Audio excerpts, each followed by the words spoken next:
It's 2 o'clock. You're watching HCAM TV.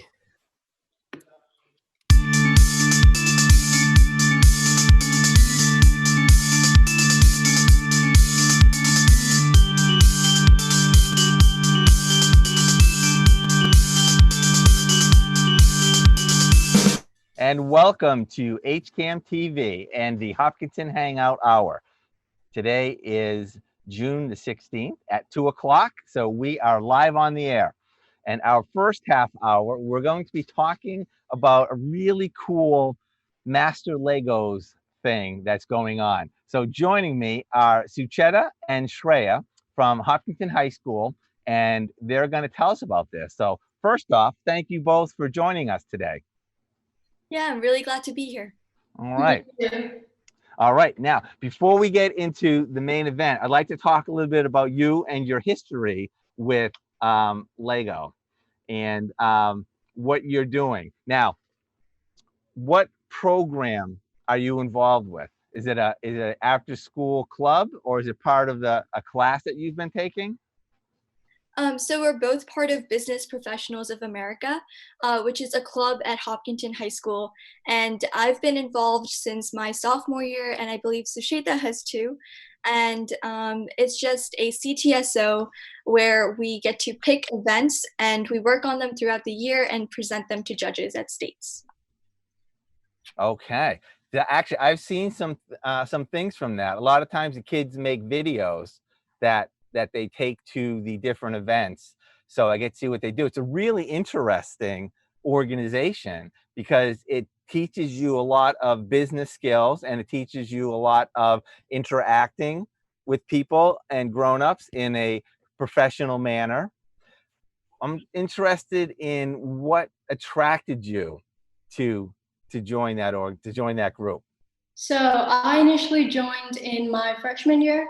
I was actually part of a class, an elective that Mr. Scott taught. And then he one day asked me, he was like, oh, I have something, would you like to join or would you like to try it out? And I said, well, of course, sure.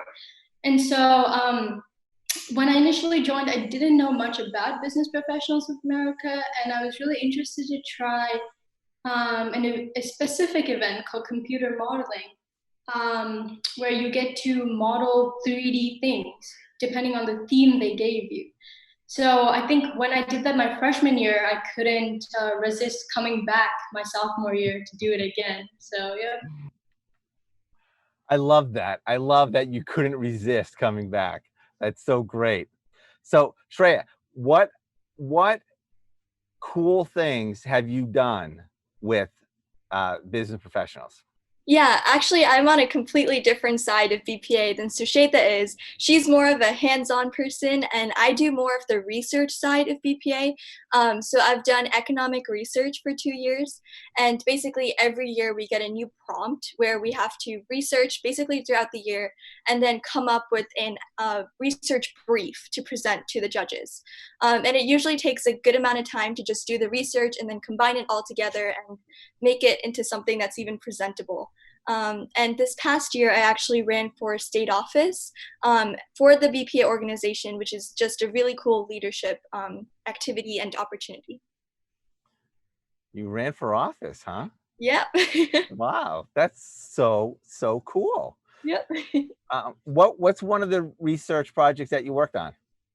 So my first year was on student loans, and it was all about how our student loan debt got to be to the level that it is now, and possible solutions and how we can solve the problem.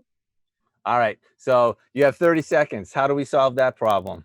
Oh, wow, you're really putting me on the spot here, but really just, I guess, get more students to have more alternatives. Like maybe college isn't the only answer. Maybe we could get people to go to technical schools and learn more skills rather than sitting in classrooms. But that's just one thing.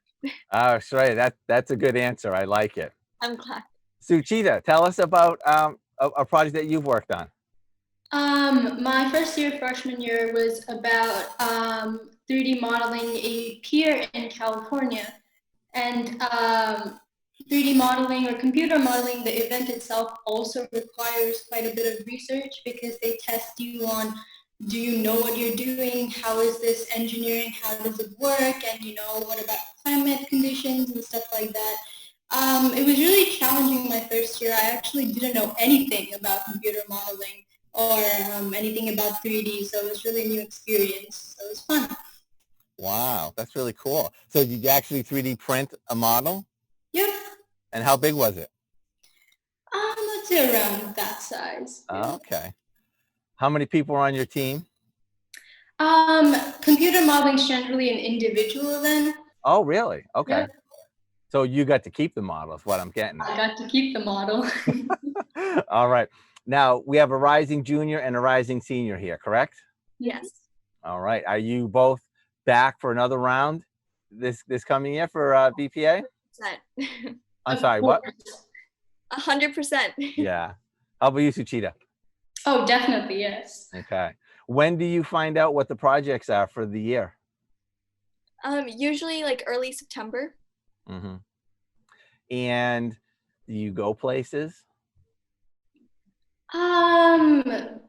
We basically, once you get to prepare for it, you compete on 2 levels, so states and nationals. Mm-hmm. So states generally happens, I think, around sometimes Feb end to March beginning. And that's generally in mass. But then once you're done with states, if you qualify, you get to go to nationals, which is really cool because last year we got to go to California. This year, due to different circumstances, we weren't able to go, but hopefully next year we will. Yeah. So it's a different location each year, or does it go to the same place? Yep, it's different every single year. Okay. Okay. I'm curious, do you know after you graduate, is there still a role in BPA or is it for high school students? Oh, definitely. There are a lot of people that did graduate actually from Hopkinton High that became judges for states, and you could become a judge for national as well. So I think after, I believe it's 2 years after graduation, you're able to put in a form and become a judge for any of the events. Yeah, and BPA also has a post-secondary level, which is for college students. So you can definitely be involved after high school as well. Okay. All right. That's really cool. By the way, you're both very well spoken. You guys look like you've been in a business environment before. It looks really great. So what would you say to somebody who was thinking about maybe joining it, and the first thing they say is, business professionals of America? That sounds really boring. Why would you want to join that? What are you getting out of it?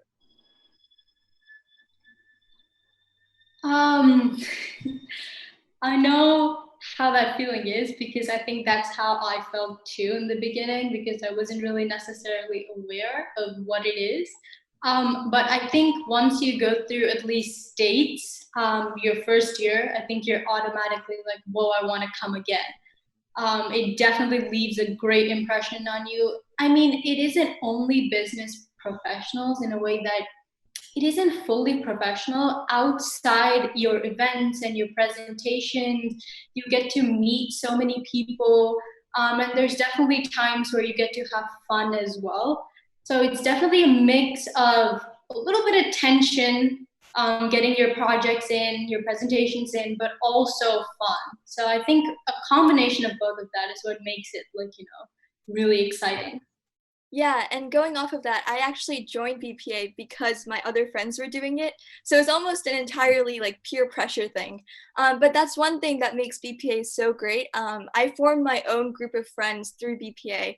And I have like a BPA set of friends and my other friends. So it's really like, it's a really close bond that we form because we spend like hotel nights together and we have social events that we do throughout the year. So it's definitely a great activity. Wow, that's great. Tell me about a social event. What do you guys do? So over the years, we've done like ice cream socials where Mr. Scott just sort of does this spontaneous thing where we just order ice cream and just hang out and talk. Okay. Now, I know Sucheta said that her projects are more individual And Shreya, you have like research projects. Do you have a team, or are you more of an individual project as well? I've actually done both. So for economic research, that's more of an individual thing for me. But I've also done global marketing, which I did as a team. Okay. And do you have any idea either how many Hopkinton high school students are involved in BPA? I would say, I think right now there's about 28 to 30. I'm not too sure about the number because I think there's a few newcomers as well, but I think around 28 to 30. That's a really good sized group of kids. And are most of them on teams? Is a good proportion of them more on an individual project? I would say we have a good mix of both. And it really just depends on what you want to do. If you're more of a person who wants to work individually, that's totally okay. But it doesn't mean that you can't like make friends in BPA. Like my first year, I only did individual events, but I still got really close to some people in the club. Mm. Again, going off of what Shreya said, you can do both in a year too. So you can pick two events, one being maybe individual and another being a team project. So you can kind of play around with what you want to do, experiment a little bit as well. And is there a list? How do you decide what you want to do and sign up for it? So there's actually a document or a PDF known as the WhatsApp. And there's so many events you can pick from. I think, I'm not even sure, but I think there's about a little bit more than 500 maybe. So there's a huge range of events you can pick from. Sometimes it's really just, it's stressful just to go through that list and being like, whoa, what do I pick? But you can go everywhere you want. You can experiment anything. So it's really fun. Yeah, and the fact that there are so many events means that there's basically something that you need to, like, there's definitely something that you're interested in that list. There's no way that you can go through so many events and not be interested in a single thing. So really, BPA is for everyone. Okay. Now, give me kind of some highlights. What are some, when you look at the list, what kind of projects? Give us kind of like, oh, this type of thing and that type of thing. Just give us a sense of what you could participate in. Basic sense could be you could go into more or less digital, so you can experiment, or you could try events with animation or taking a video with a specific topic, or in my case, 3D modeling. Another way you could go is research, so global marketing. So you can like create, I think Shreya can confirm, but I think you can create a company and kind of explain what you would do, how it works. I think Shreya is a little bit more informed with the different categories, so I'll kind of give it off to her. Yeah, I mean, like I said, there's just such a broad range of things we can do. And like I said before too, Sucheta and I are almost involved in like different aspects of BPA. So yeah, like global marketing, you create a brief, and this year we created like an organization for a national park, and we were supposed to create a marketing plan to give tours in that park and to create the budget and just really organize everything and put it to plan and put it into action. So it's just such a learning experience, and you learn everything and you build everything from scratch.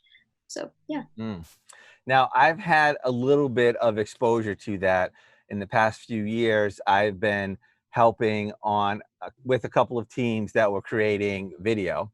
So I've seen their product, and I've actually seen some shots from one of the gatherings. It's probably the national gathering that the teams went to.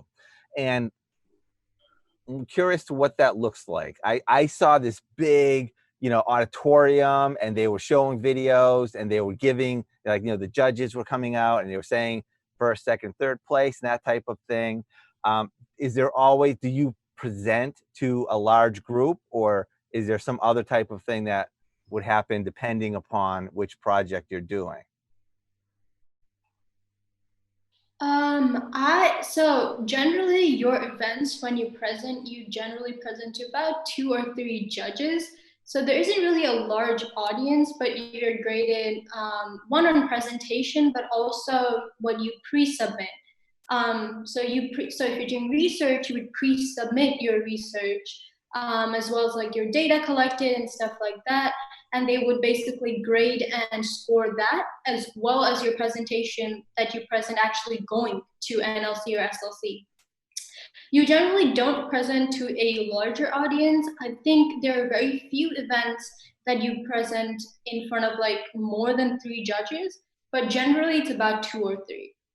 I get that. So I was seeing the award presentation, not a project presentation. Yep. Okay. Okay. Is that at like so when you go to nationals, it's called nationals? Yep. Do you present there to a couple of judges and then they pick the winners, or do you present here and then you go there and have the award presentation? So you start off at SLC, so states, and you present to 2 or 3 judges. And for individual events like computer modeling, if you place in the top 3, you would go to nationals. For team events, if you place in the top 2, you would go to nationals. And again, when you go to nationals, you actually get a period of time where you get to improve your work. So if you find that there's stuff lacking, you can actually go back and revise it to make it your version of perfect and submit it again for regrading. So that's the process where you get to have your project done, and then you get to actually work on it again and submit it again. And then again, you would go through and the judges would grade your national project and your presentation, and then they would choose the top 10 from there. And when you go through that first rating before you get to revise it, are you crushed? Do you come out and say, oh my goodness, there's so much we have to change? Or is it more affirmative and you like get pumped up and fired up to improve what you've done? I've definitely seen both, but I don't know about Sucheta, but I've been crushed, but I've also been very uplifted by my results. Okay. Definitely. When you sometimes compare your national results to your state results, you're like, whoa, I really did my hard work there and it paid off. But also sometimes you're like, oh, it's just too much work, but you get through it. Yeah, great. Now I'm not I have no idea about this. That's why I'm asking. You're actually creating something. You're creating a model. You're creating a report. It's something real that exists, and it sounds like it's based on real world information and events. So what happens to that? Is this a thoroughly educational experience? Does what you create go somewhere so other people can access that or view it? Or what happens to your actual projects? Oh, that's a hard question. It's okay if you don't know. Well, I think most of the projects, when you kind of work on it, it's more or less like something that you kind of enlighten yourself with, more or less. Or like, oh, that's how it does, or this is how it'll improve. I'm not really sure about the going part. I feel like Shreya could answer that better. But your work, more or less, you do sign releases. So if somebody wants to really put it up there and say like, whoa, this project was so good and it can really be implemented, they definitely can. But I think Shreya will answer that a little better. Yeah, I honestly don't know where the projects go. Like, I'm pretty sure like Sucheta got to keep her computer model. But oftentimes what Mr. Scott, our advisor, does is he saves the projects that do really well at states or nationals. And then next year students can use those to base off of their work and learn from our mistakes so that they don't repeat them. You don't make any mistakes, do you, Shreya? No. All right. So that was really, really fascinating. And I have some more I'd like to ask about that if I have time. But I'd like to get to what you really want to talk about. And what do you really want to tell us about today? Okay. So actually, one of the main reasons we're here is to introduce a Lego tournament. This was actually done with the purpose of not only because HHS Robotics Cup, but also BPA was kind of affected in this whole process because we weren't able to go to nationals or worlds in robotics case, but also we don't know next year if we'll be able to get funding. BPA generally does funding through concession stalls, so we really don't know if we'll be able to get that funding. So this is kind of way to not only engage the kids who I've heard lost their like summer camps, but also help us out. So it's kind of like, helping both. Yeah, and going off of that, unfortunately, due to the coronavirus pandemic, a lot of our summer plans, for everyone, like elementary school, middle school, high school students, all the plans that they've made got canceled or alternated in some way. And essentially, this Lego Masters contest that Mr. Scott came up with is meant to not replace, but act as an alternative to that and provide leadership opportunities to high school students so that we can act as mentors and judge the contest, and also a fun thing for younger students to make these creations out of Legos. Okay, great. Masters, Hopkinton Lego Masters Contest. Who is eligible? So there are different sections, of course. So it actually goes from pre-K to 8th grade, but it's been divided into multiple sections. So we have pre-K and K as one section, 1st grade, 2nd grade as one section, 3rd to 5th grade as one section, and then middle school grades as another section. Yeah, and those grade categories are the ones that they're going to be judged in. So a kindergartner isn't going to be put against the match against like an 8th grader, because that would be unfair.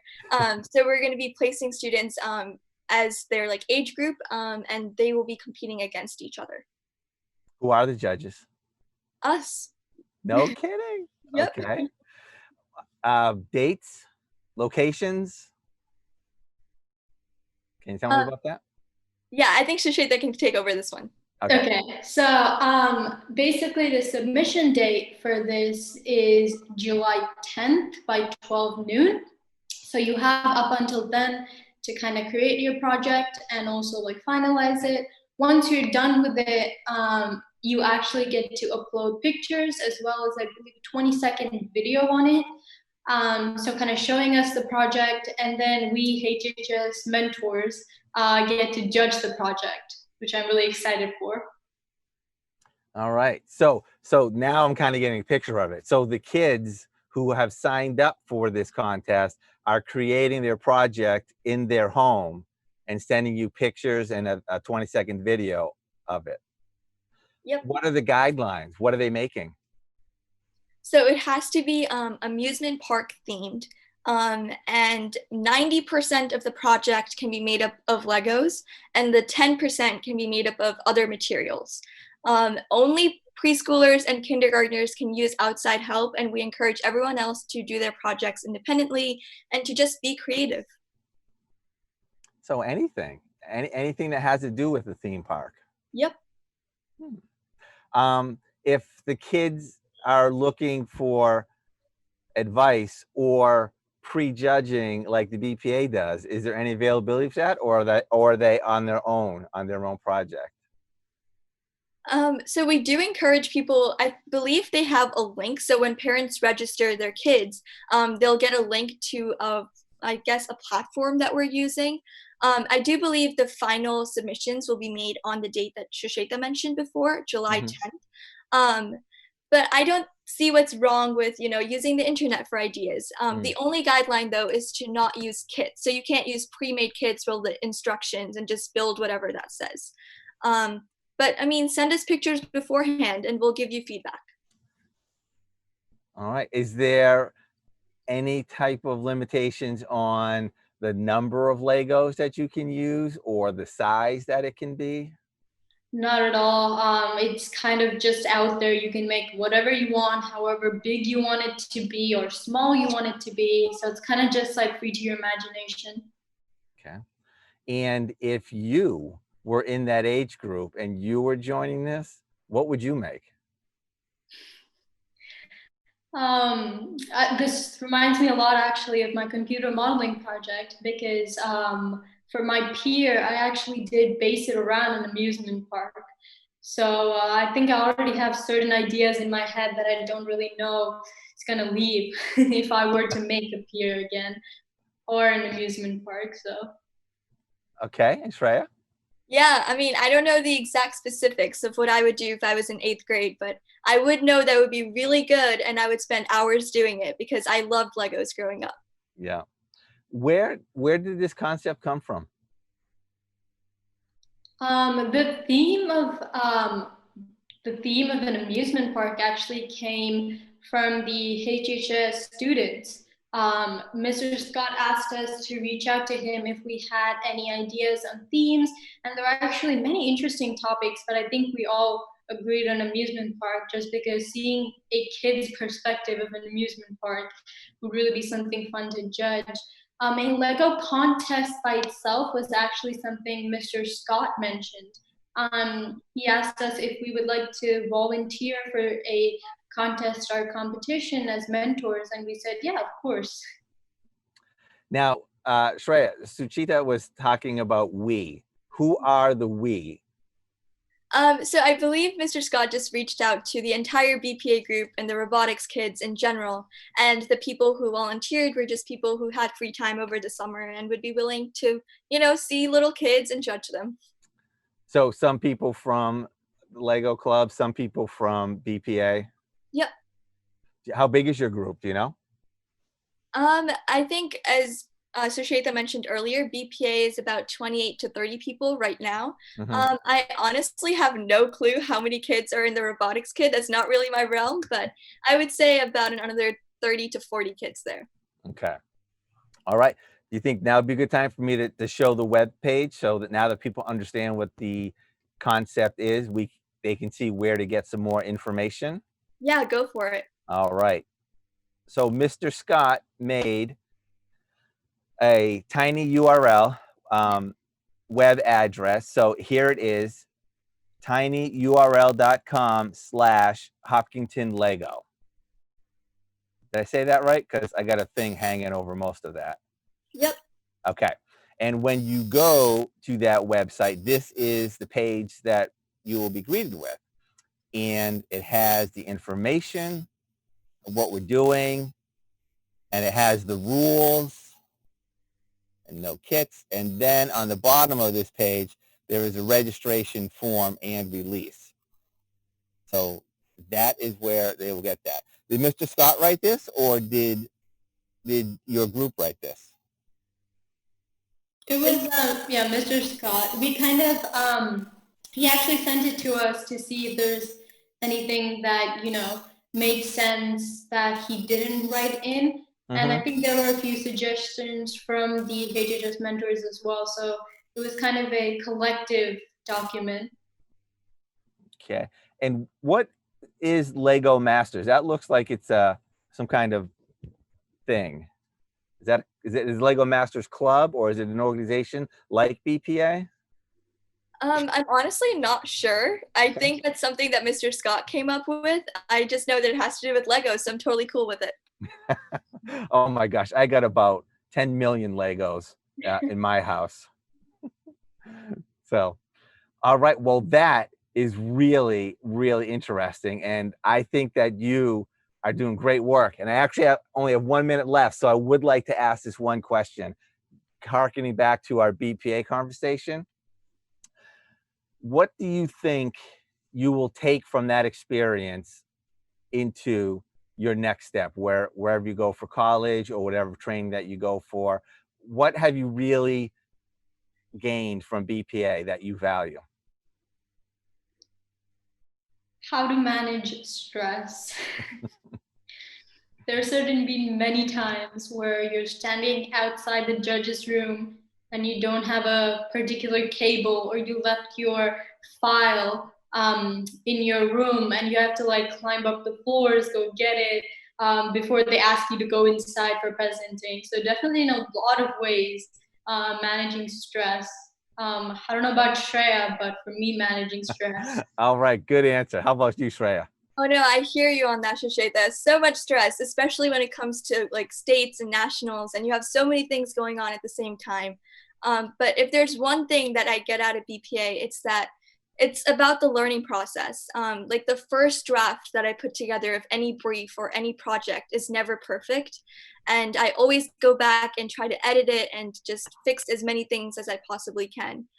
So yeah, just keep trying to perfect it as much as you can. That's great. And I hope that you'll both come back when this contest is over and we can see some of the winners and some of the other submittals that you receive. Of course. Yeah, we All would love right. And one last reminder, tinyurl.com/Hopkinton Lego. All right. Hey, thank you both for what you're doing for our community and have a great time. Thank you. so much. All right. Bye-bye. And now I see everyone is here for our next segment, which will be talking, I believe there's a couple of things that might be on the agenda, the current state of the real estate market in this pandemic situation, and perhaps an update from the Growth Study Committee. We're having this half hour hosted by our very own John Ritz, co-hosted by Bob Hamilton, and we are very happy to welcome back Chuck Joseph. Hi. Thank you very much, Jim. All right, take it away, guys. All right. Howdy, Chuck. Thanks for joining us. Hey, John, how are you, man? I'm doing okay. And how are you doing? I'm doing great. I'm doing great. Yeah, it's a little weird, little crazy time right now, but everybody's making their adjustments accordingly, and we're all trying to adapt as best we can. Yeah, that's all we can do these days. So you're with, let's just introduce you. You're with Remax Executive Realty. Yes. Can you give us a quick overview of Remax? Sure. So I have two partners, Bill Wright and Chris Arienti, and we own 8 Remax offices in Metro West, including Hopkinton being one of our offices. So we have about 160 agents. We cover about 28 towns. So it's interesting. Every day is a new day, and there's always something unexpected that happens. But been doing it for almost 35 years now, John. Wow, good. Yeah. So things have changed. How has real estate been affected by everything that's going on? We've had the pandemic and the economy linked, but yeah. So a couple of things. First off, I think that it affects buyers and sellers differently, but in one sense, it affects everybody the same, and that is their health concerns. You can imagine all of the different scenarios where some folks who are planning on selling their house this spring have postponed it because they are nervous about people coming into their home, which is understandable, especially people who have underlying health issues or maybe are senior citizens. They especially are kind of saying, no, I don't think so. I think we'll figure out a way to hang on and do this at a later date. Buyers also are nervous about going into homes. To give you an idea, I mean, we do so much virtually now, John, that between virtual tours and photographs and floor plans and everything, people really know the house, and we tend not to get people looking at the home who shouldn't be looking at the home. Okay. So that's been very helpful. In some cases, sellers have asked that buyers make an offer prior to seeing the home. Wow. Subject to seeing the home. So from the seller's standpoint, they could conceivably just have one person go through their house, and that is the person from whom they've accepted an offer. That tends to be more the exception than the rule. There are no more open houses. Those things, I was going to ask, they don't exist. So we tend to, if we have a house that's a fairly sought after property, then we'll tend to schedule individual buyers every 15 minutes or so, 20 minutes, sometimes half hour. They usually go in the house one way and out the other. So it's kind of a one-way traffic in and out. Yeah. They don't open any doors. There's masks, gloves, booties, hands in the pockets, no children. So we've all kind of adapted, to what we need to do for these types of situations.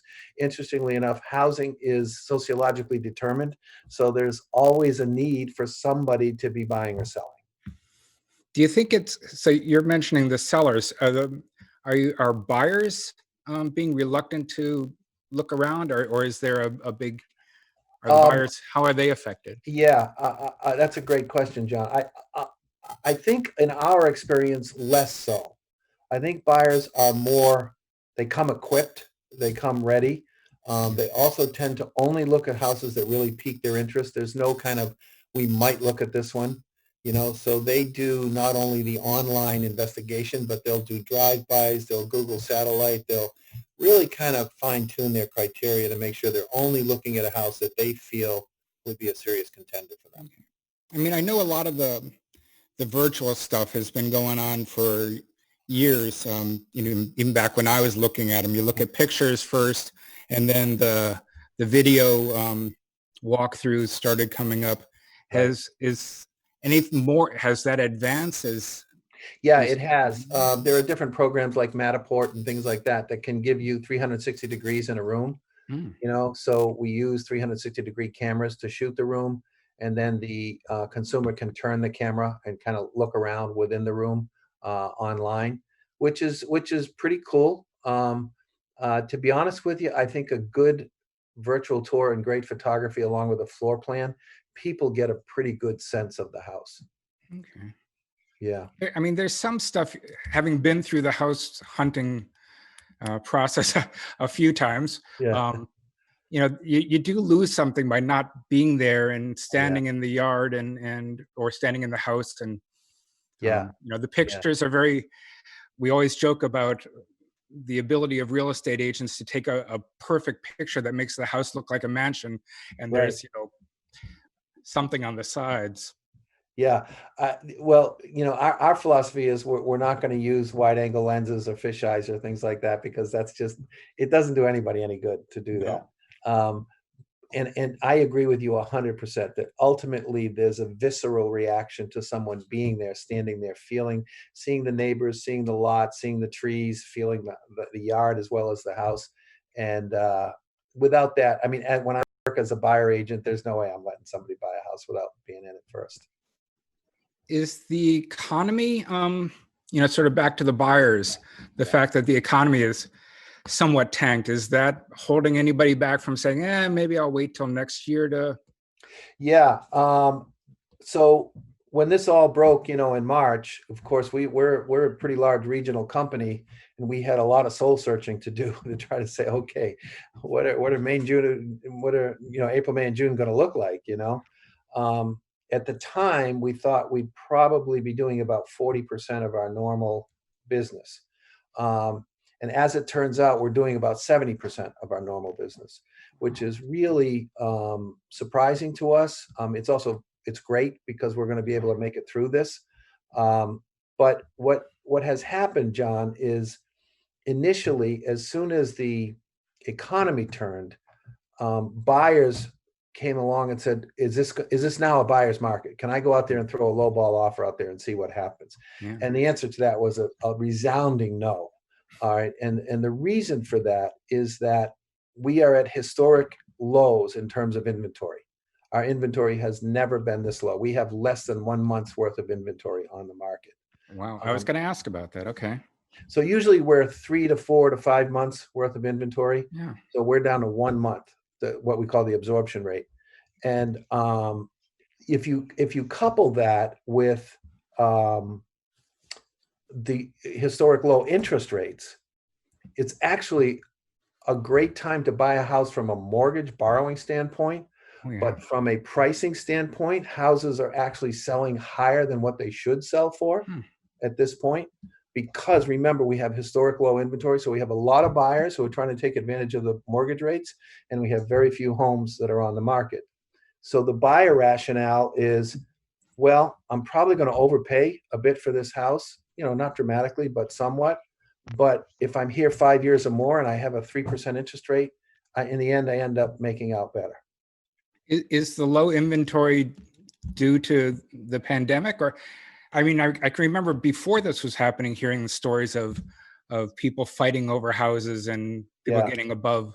So is this just a continuation, or is this something? That's really a good point. It is somewhat of a continuation of that has been exacerbated by the pandemic.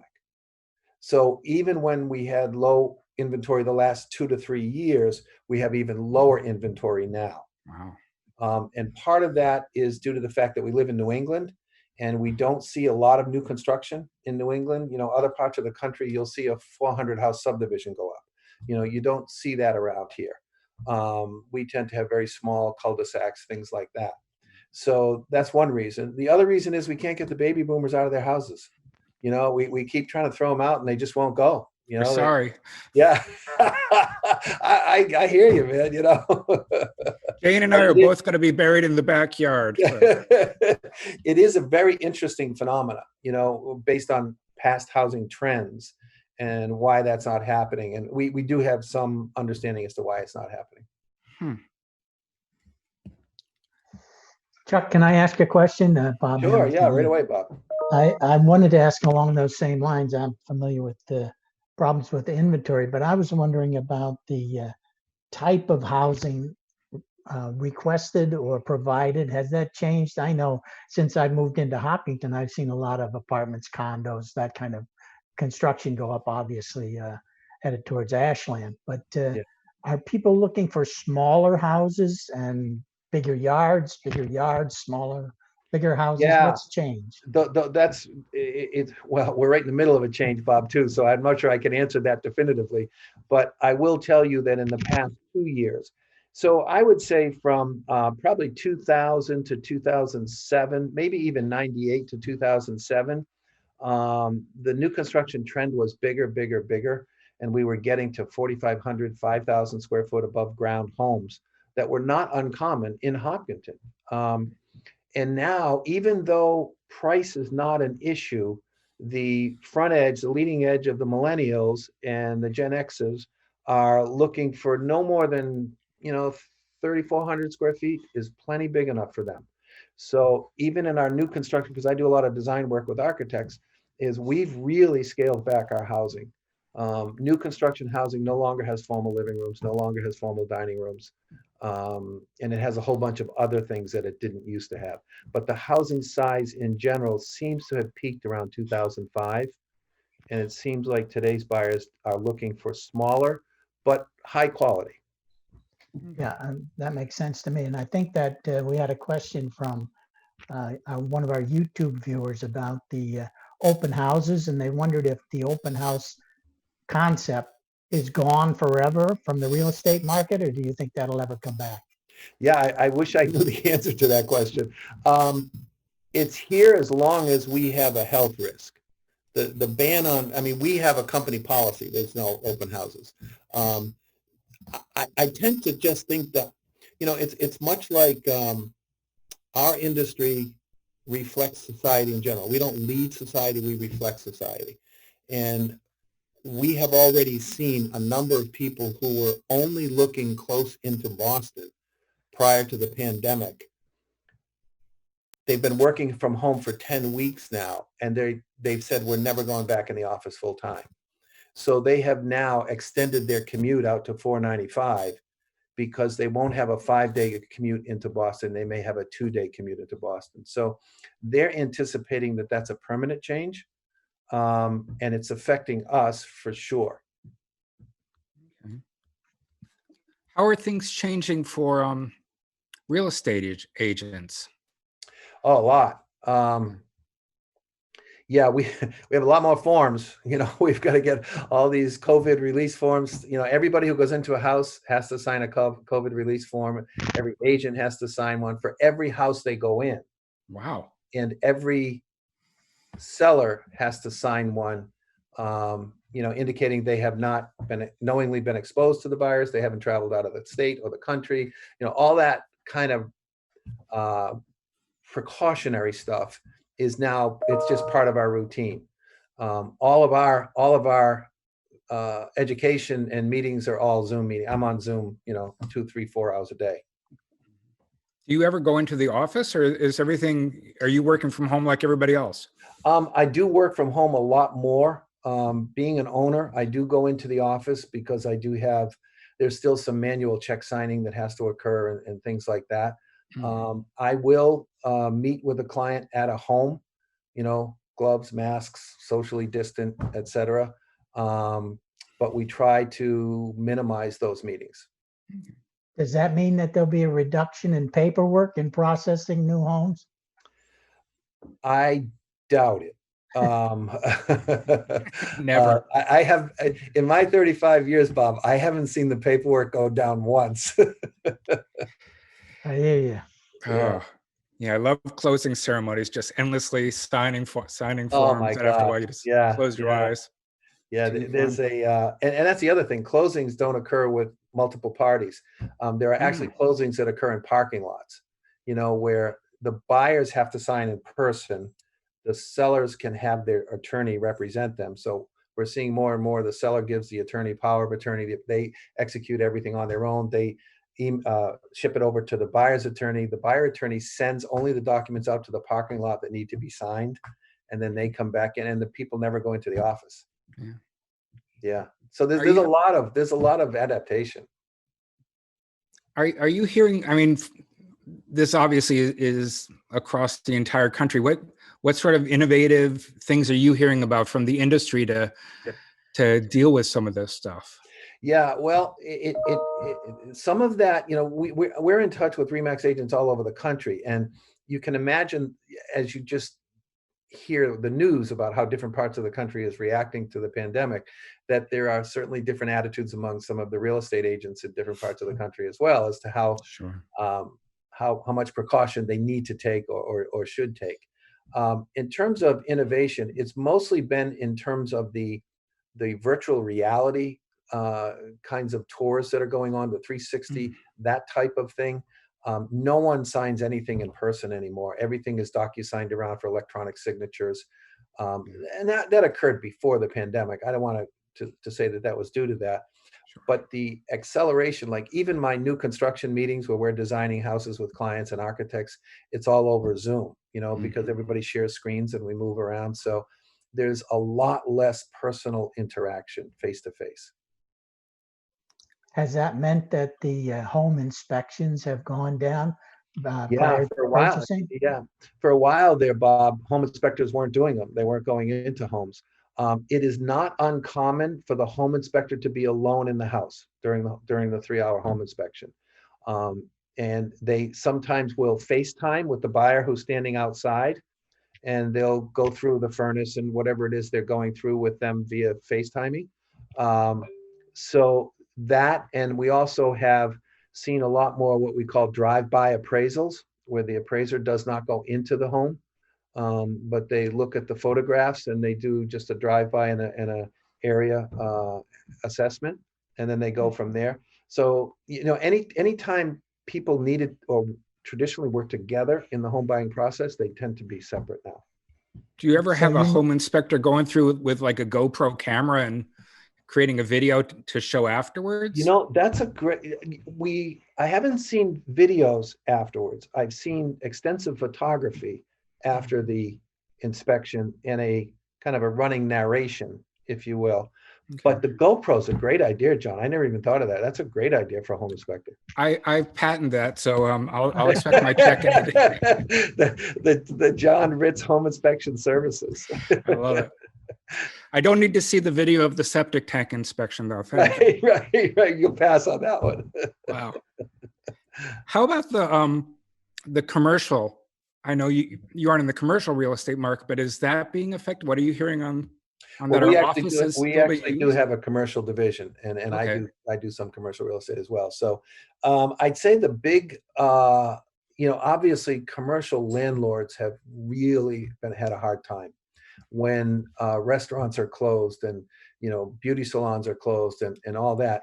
They still have to pay the mortgage, but the businesses are having no income, and the whole rent negotiation thing is a constant right now with commercial properties, and it's kind of an undertold story. I don't think it's untold, but it's undertold how much angst that's causing in the industry.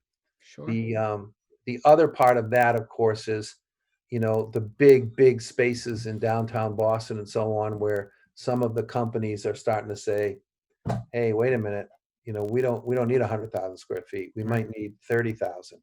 And we won't know the effects of that for a few years, but I don't think we're going back to what we were, at least not in the same quantity. I'm just seeing these large buildings still being built, and in the market today, the companies are realizing that their entire workforce is working from home just fine. And why are you paying for HVAC and custodial staff and everything else? Yeah, yeah, and that's very real, John. That's a very real part of the business world right now. I was on a forum with a bunch of CEOs the other day, and they were almost to a person commenting about their reduced bricks and mortar needs as they see them, and the surprising level of productivity coming from people working at home. So that's going to have a significant effect on the commercial market. Okay. I was sort of related to the commercial side, and specifically with Hopkinton. I've been wondering about the ban on drive-through for food here. I don't go to Starbucks personally, but I'm worried about the Starbucks because all of those establishments, they're trying to go, reduce the contact as much as possible. And I did hear that Starbucks was closing a bunch of operations around the country. And I'm wondering if Yes. ours without a drive-through could be one of the chopping blocks. Yeah, I'm on the Economic Development Council for Hopkinton, and we were chatting at our meeting. We had our first meeting since the pandemic the other day, and one of the things I brought up was we need to look at our zoning for drive-through for food, which we've always not allowed. But it may be that the vast majority of restaurants have drive-through as a critical component. If you have the same square footage that you had before, John, but you have half the customers, sit-down customers, you need to supplement that somehow. No, I agree. And it's the time to do it for me, as I look at it, is to be proactive and get out in front of it. Because you look at any of the buildings that we have in Hopkinton that do not have drive-throughs, it's going to take a few $100,000 just to get a drive-through there, at least. Yeah. So there's a little lead time involved here as well. So Chuck, I know that you gave a couple presentations on the results of the growth committee studies. Yeah. And that was prior to the COVID-19. Yeah. I wonder, have you revisited those? Are there changes coming that were based assumptions you made before that now are irrelevant? That's a good question. I want to think about that one a little bit, Bob. The growth study has been suspended during the pandemic, so we haven't really met, and we anticipate getting back together again this summer. But the effect of the pandemic on our growth, that's a great question.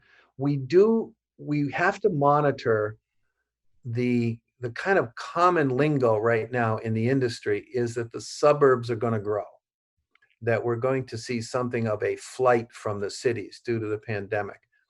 I don't know if that's going to happen. That has never happened in history. But if you think about it from a historical perspective, people flock to the city because they needed to be near their work. Well, what happens if I don't have to be near my work? Does the population spread out more? Does it become more evenly, dispersed? I don't know the answer to that. Intuitively, I think that may happen, but we'll see what the data bears out. So what was the next step? And you said the growth study committee's on hold now. Where were you? What was the next step? So we are where we were last at was just assessing the remaining large parcels of land in Hopkinton in terms of trying to project any future development. That may change depending on how things go. And I think that, Hopkinton faces some really unique challenges moving ahead. As everyone is aware, our real estate values have been superb for the last 20 years. And that has largely been due to the increase in quality of and maintenance of the quality of our educational system. That has been number one. So that's experiencing some strain now, some population strain. And I think the town is going to have to address that. And that's going to be expensive to address that. So that'll be number one, I think, in terms of where the town has to focus for a bit. I think also we have to keep a close eye on the office and business space along South Street. because if, as we were just chatting about, if the demand for that goes down, we may need to see some rezoning occur in order to increase revenue for the town, non-single family house resident revenue. We could rezone some commercial buildings to senior housing, to 55 and older apartments. They have elevators in them. They have that. They can be retrofitted to that, and they would provide great revenue with no children coming into the school system. So there's some creative things that we'll be looking at to try to make some suggestions to the town as to what they should be thinking about going forward. I know you were having, one of the suggestions was an economic development office. Were you hearing general support for that, for the forums? Yeah, the business community was very much behind it. But what was interesting to me was there were a number of residents who had made the connection that we generally have, I think it's around 18% of our tax revenue is commercial based, non-residential. The issue, we're not going to get to 25 or 28%. That's never going to happen in Hopkinton. We just don't have the zoning for that. I think the more pertinent question is that we don't lose the 18%, is that we don't see our commercial base deteriorate because we've been behind in zoning and behind in usage. We need that 18% to offset the cost of schools, for one, So it'll be interesting to see if, I know the Economic Development Committee was the ones that initiated that office, that recommendation for that. Ashland has done a tremendous job with their economic development officer, who we interviewed and spoke with at length. And, personally, I do think we need one. I think we need somebody whose sole purpose is to continue to attract businesses to the Hopkinton area.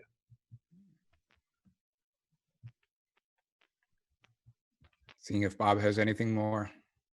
Well, thank you, John. Yeah, I was interested in that. They used to have in Hopkinton, it seems to me, there was a committee called the Industrial Finance Board, or Industrial Finance Committee, that would contact the state and help the industries come into town. I think that was disbanded. I don't know if it's changed. I believe it was, Bob. Yeah. And I think that, we've got water and sewer on South Street. So if the one place where we know there's potential for growth is in the biotechnology industry, and that's where we should be focusing. Again, please understand, this is a personal opinion. I really think we should be in Boston talking to those companies that are getting their second round of funding and telling them, look, if you come to 495 and not 128, your rent's going to be, your bricks and mortar are going to be half the cost. And we've got the infrastructure to support laboratory development. And they might be able to attract more, even though they're stay-at-home employees, to an area in Metro West that could easily accommodate any kind of commute that they might have to have on a 1 or 2 days a week basis. Yeah, it's tough. It's going to be a really strange commute into Boston. It's just so unpredictable. And I know the folks who used to do it 5 days a week are pretty weary. But if you could tell them it's 2 to 3 days, that's a whole different game. Yeah, I can attest to that. I worked in Sully Square for about 5 years, and that commute on a Friday afternoon trying to get out to Metro West was ridiculous. If I didn't stay in the office till 7:30, it would take me 4 hours to get home. Yeah. Yeah, I was just going into Westwood every day. That was one of the reasons, seriously, that I decided to retire when I did, because I just could not take that commute one more day. So yeah, once people are working from home and not having the commute. There's your productivity, John. Exactly. I've got 2.5 hours that I'm not driving.